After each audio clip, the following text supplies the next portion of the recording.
Arroi, nerds! Tudo certo com vocês? Eu espero que sim. Aqui quem fala é o Matheus e sejam muito mais que bem-vindos a mais um vídeo aqui no Nerd de Palha pra gente falar sobre o segundo volume do Road to Laugh Tale.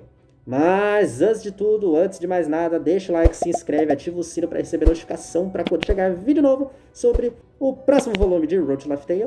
E compartilhe esse vídeo com aquele seu amigo que é sedento por informação, que está em abstinência por One Piece estar em ato, mas que diga pra ele que fique tranquilo, sexta agora vai ter capítulo novo e ele vai ficar super feliz. Então compartilhe esse vídeo com ele também. E agora, sem muito mais enrolação, bora lá! Bom, neste volume temos muito contexto a respeito dos três poderes do mundo de One Piece: os Shichibukais, os Yonkou e a Marinha. Fala muito sobre a abolição do sistema dos Shichibukais, a queda do Kaido e da Big Mom através da pior geração, e como o mundo está nessa repercussão, se manifestando, né? E decide não estar mais estático a respeito dessas informações que foram vazadas. E o governo mundial está alvoroçado com tudo isso, né?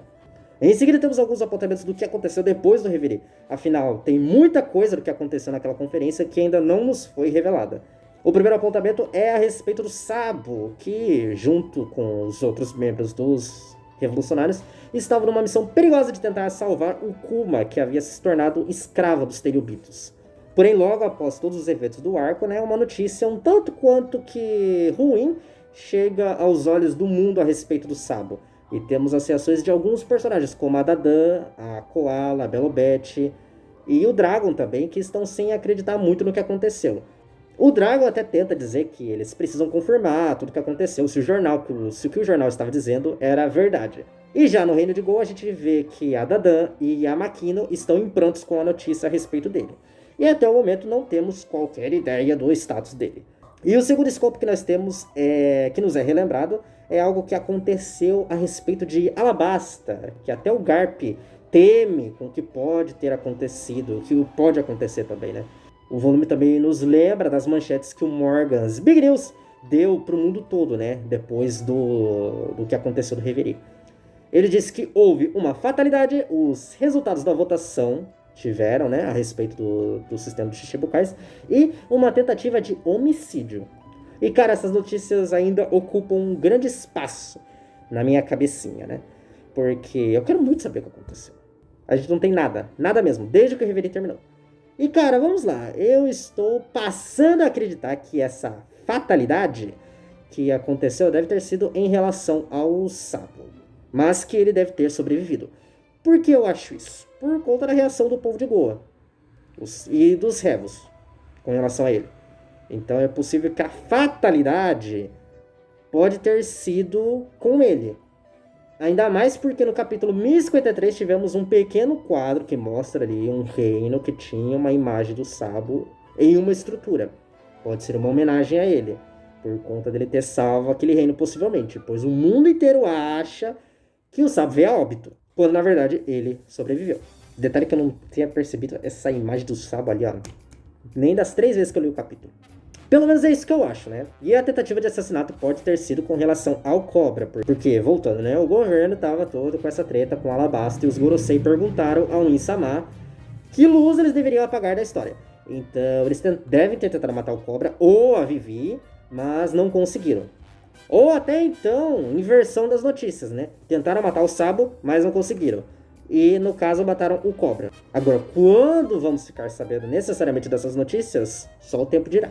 E depois temos um pouco a respeito dos agora ex-Shichibukais, que agora eles estão sendo perseguidos pela Marinha. Isso se já não foram todos devidamente capturados, ou estão todos foragidos. E fala também como gerou um caos a queda da Big Mom e do Kaido.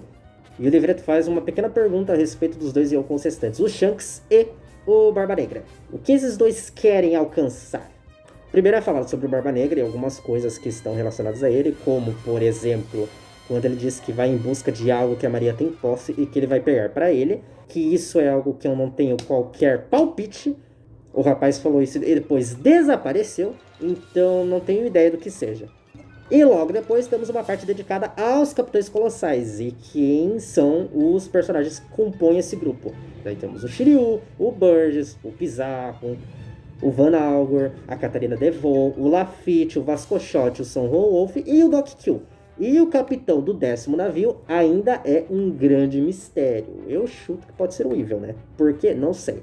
Mas eu chuto. Ou então o Aokiji, né? Tá lá junto com eles, né? Tá de parceria com o Teach. Vai que, né? Mas acho que não. Eu acho que o Aokiji não se bandearia pro lado dos piratas. Então, ou é o Evil ou qualquer outra pessoa que vai ocupar essa vaga. E detalhe que são 11 ao todo, contando com o Teach. Se o Yamato entrar no bando, teremos 11 membros do Chapéu de Palha. Só digo isso. E agora falando do nosso ruivo Shanks, que também tem os seus mistérios e que vai ganhar um filme só dele, né? 14 de agosto? 14 ou 12 de agosto? Uma dessas duas datas aí. É um decimal, que eu lembro. O livreto levanta que eles, o bando de Shanks, por exemplo, tem algumas coisinhas misteriosas que andam rolando com eles, né? Por exemplo, o bando estava em um casamento que o próprio Shanks participou, em uma ilha isolada, que todo mundo achava que era o casamento da Lola com, talvez, o Lucky Who, mas no fim era outra coisa, e a gente não sabe o que esse casamento tem em relação com todo esse mistério do Shanks. Fala também da conversinha, reuniãozinha que o Shanks teve com os Gorosei, que eles apenas permitiram essa conferência por ser ele, e isso é o que me come o sono também. Porque como é possível isso, né? Mas vamos seguir.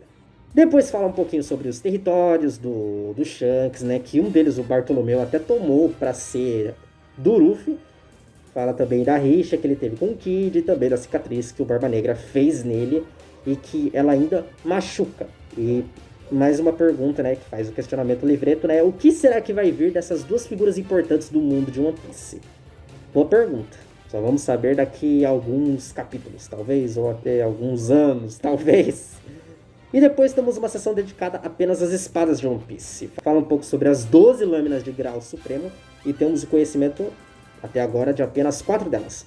O Ace, que é a lâmina do Roger. A Murakumogiri, que é a Naginata do Barba Branca.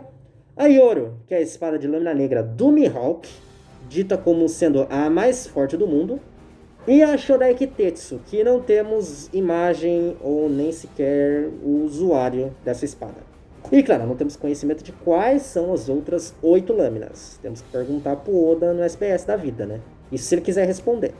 E depois temos também uma sessão dedicada às 21 Wasamono e às 50 regulares e as outras das quais não possuem qualquer grau, que podem fazer parte das 21 ou das 12.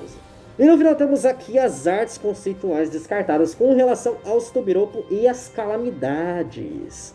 Temos primeiro os diferentes designs que o Kaido teve na sua forma híbrida. Alguns eram bem esquisitinhos, na minha visão, mas dariam ótimas formas alternativas caso, sei lá, o Kaido usasse uma Rumble Ball, por exemplo. E depois temos alguns designs cogitados para as calamidades, que seriam chamados de face cards anteriormente, né, na sua ideia inicial.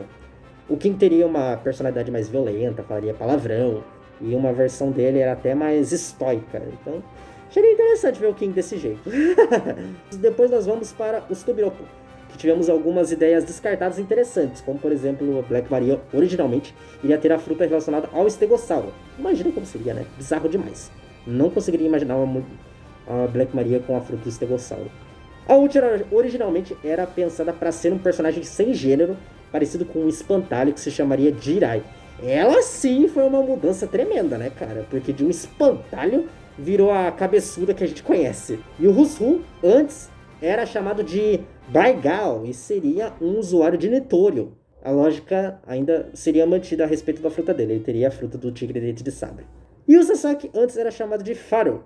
Porém, a fruta do Triceratops para ele já tinha sido definida. Então, em nenhum momento mudou isso. O Sasaki, antigamente conhecido como Faro, né? Cavalo, seria definido desde o início para ser o usuário da fruta do estegossauro, não, do Triceratops. Mas é isso, galera. É isso que a gente teve aqui no Road to Laugh Tale Volume 2, resumidamente, né? Quais informações e mistérios aí vocês mais gostaram, que foram, assim, levantados pelo livreto, né?